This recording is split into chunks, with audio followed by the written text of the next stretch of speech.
La CEDEAO envoie un message fort à l'AES en réponse aux déclarations du général Tiani. Une cinglante réponse de la CEDEAO au pays de l'AES est en train de créer des polémiques sur la scène politique de la sous-région ouest-africaine.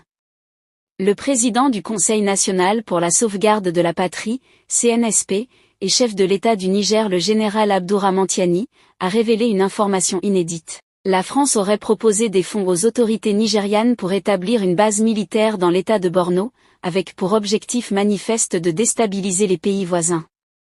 Cette déclaration, faite le 25 décembre sur la RTN, révèle les agissements troubles de l'ancienne puissance coloniale dans la région.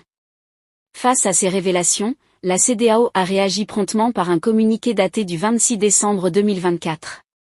La CEDEAO exprime sa profonde préoccupation face aux allégations portées contre le Nigeria et d'autres États membres de la CEDEAO.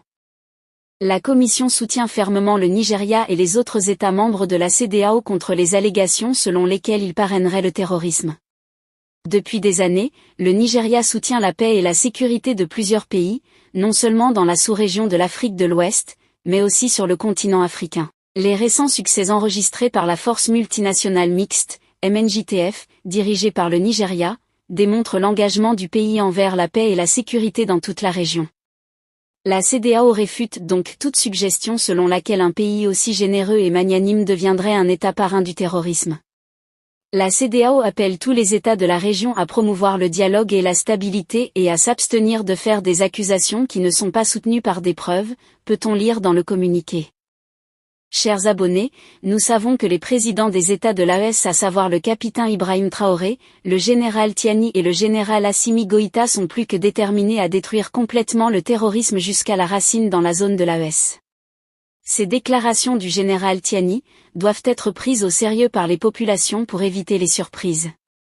Rappelons-nous que le capitaine Ibrahim Traoré dans ses récents discours avait fait des déclarations un peu similaires, disant que les ennemis de la paix utilisent les territoires voisins pour établir leur base. Ce qui est sûr et certain, les preuves pourront mieux éclairer la situation.